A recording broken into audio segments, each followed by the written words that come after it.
Well, it is 5:25 in the morning. I just woke up. I may look a little tired. And now we're about to go to the boxing class first, and then we're gonna start our day.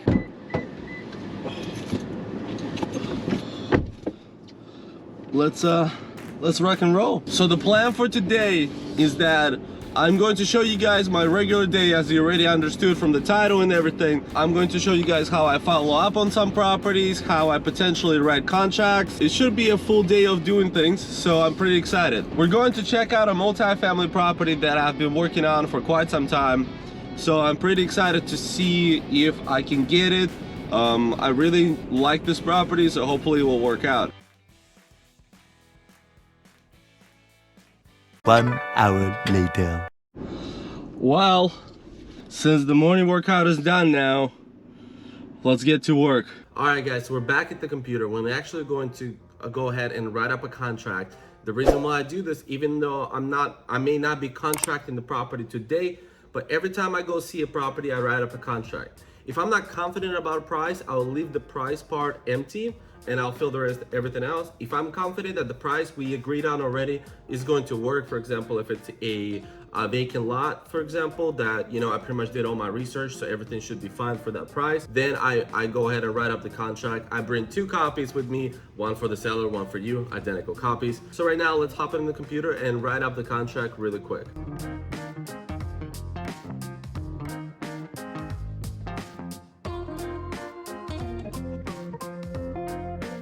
One of my family members recently became a real estate agent, and she said she took so many contracts to a seller to sign, and she's like, I can understand why people would rather sell to a wholesaler than deal with a real estate agent, because it's just so much more paperwork. With wholesalers is that, like, especially if it's a good wholesaler, you kind of hope that they'll make the process easy for you as a seller. But obviously there are not good wholesalers out there as well, which will make the process not that great. So as a seller, I would assume you would hope that you stumble across a good one, and as a wholesaler, you should always be a good wholesaler.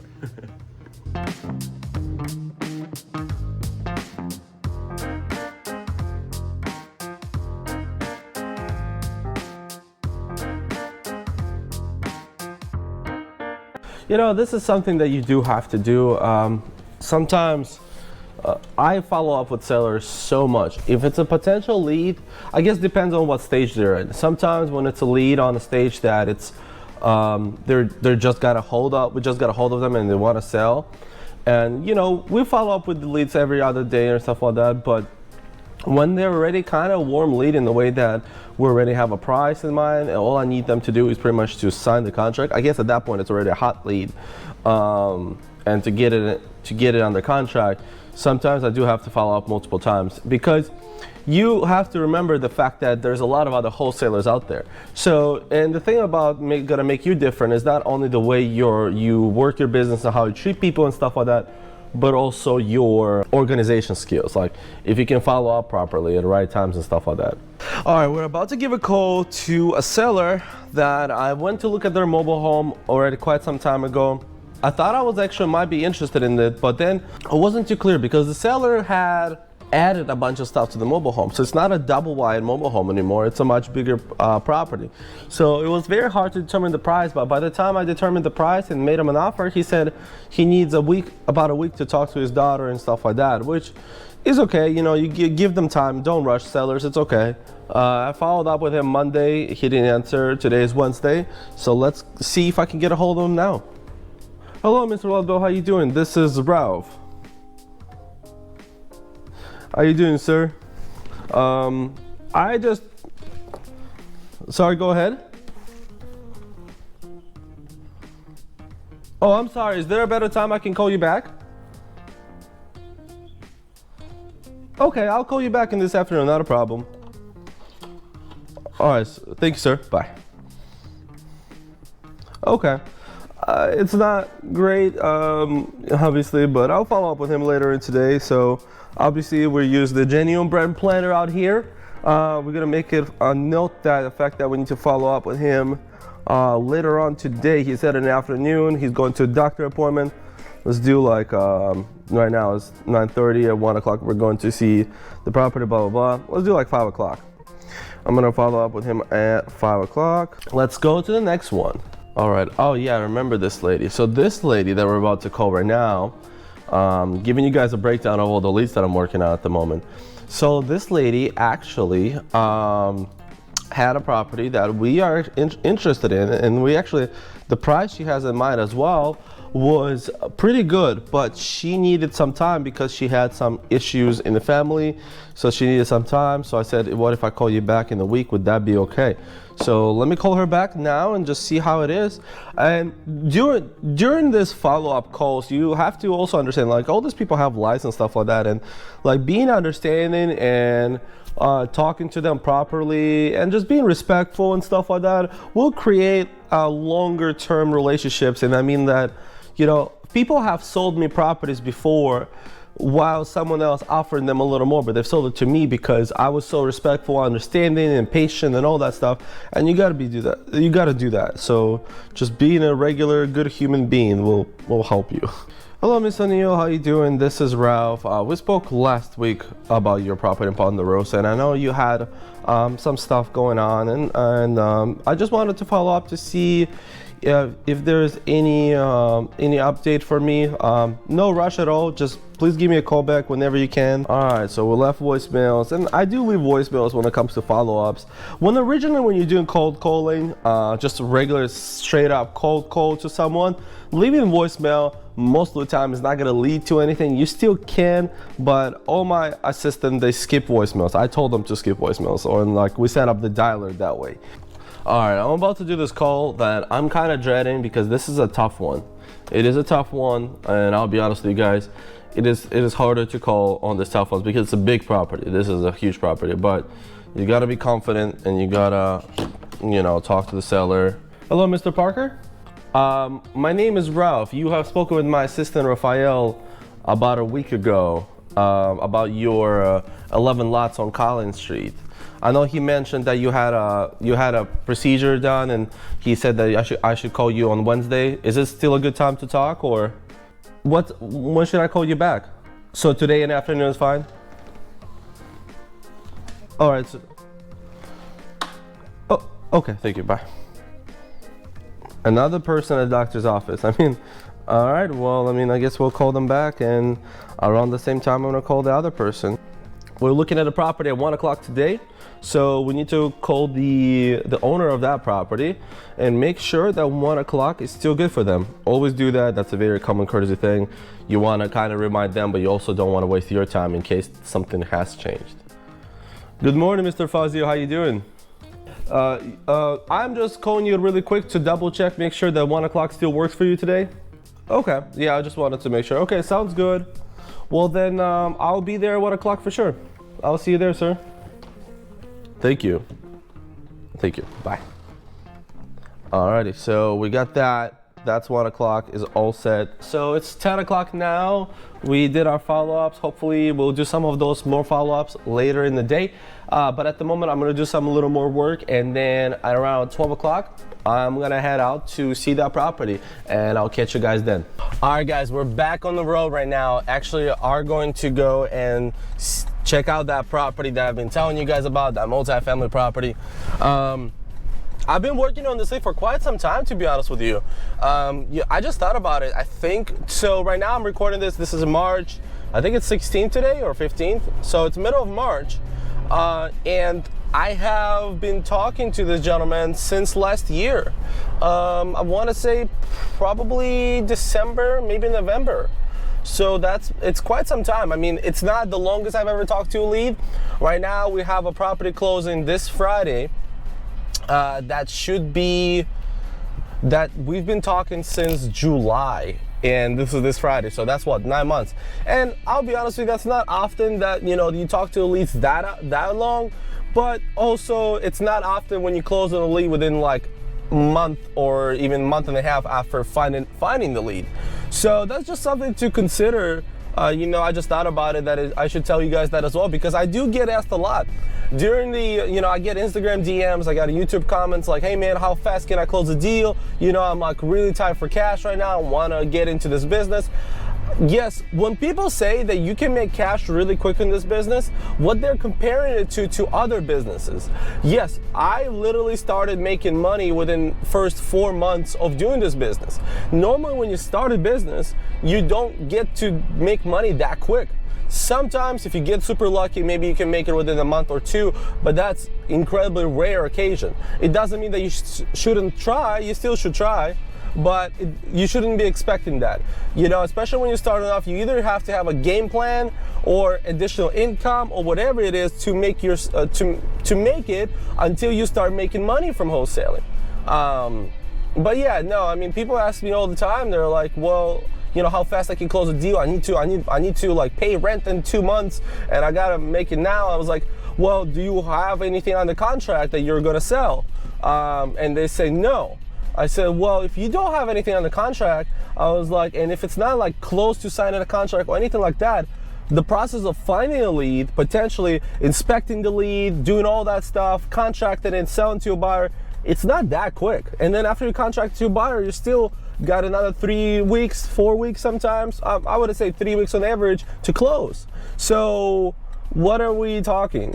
So 2 months is on the shorter end from the time of finding the lead to the time of getting on the contract. Sometimes it'll be more, sometimes it'll be less. And right now I'm going to look at this property. I'm not even gonna contract it and do anything with it. Maybe not even today. Maybe maybe until summer. If I get it done until summer, I'll be happy. So that's something you guys need to look at. This is a long game, it's not a short game.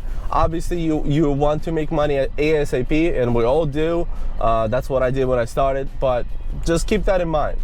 But right now, I'll see you guys at the property.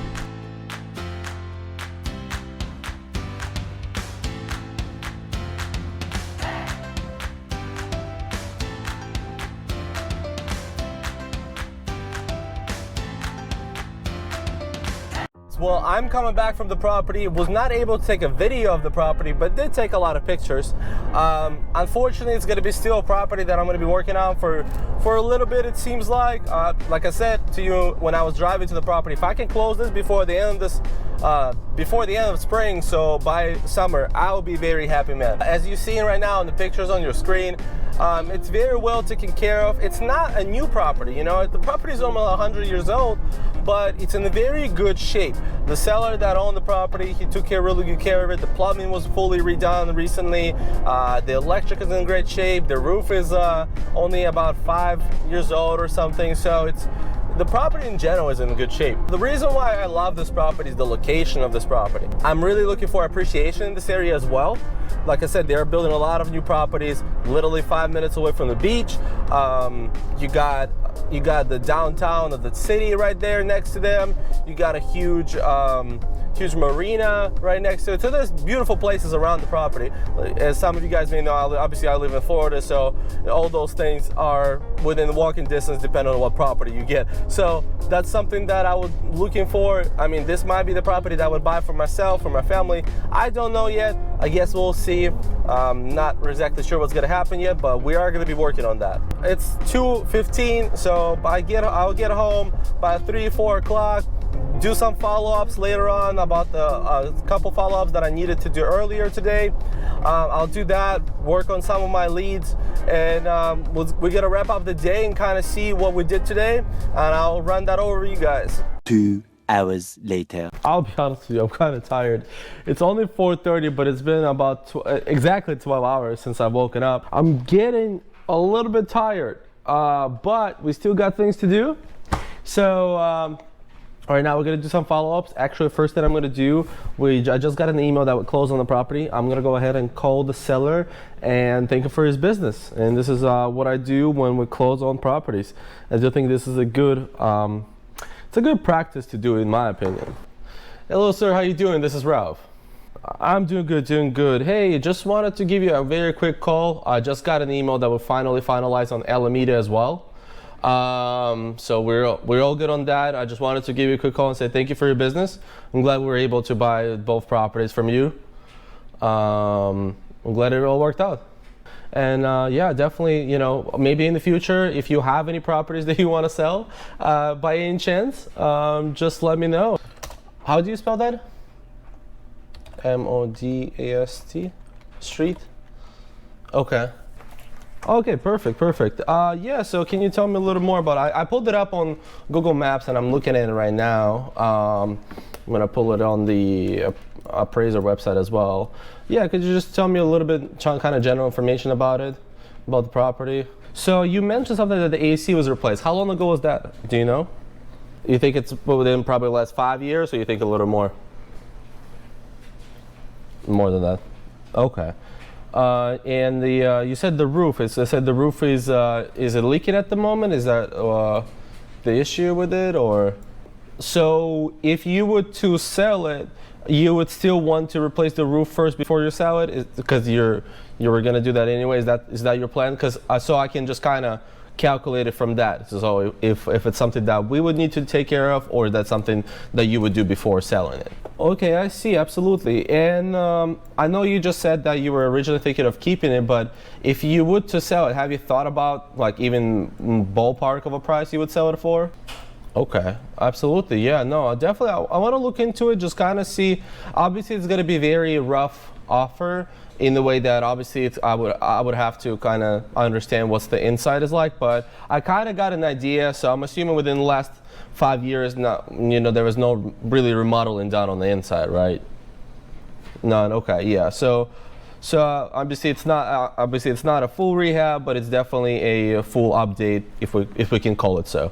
All right, well, sounds good, sir. Well, I appreciate it, and then I'll definitely be in contact about this with you. I'm gonna do it this week, so I'll definitely be in contact this week with you about it. And this is, kids, why you call sellers after closing properties, because if I would have not called, he would have not told me that he has a house that his mother owns that he would be interested in selling, and five more lots in Orlando, Florida that he would be interested in selling.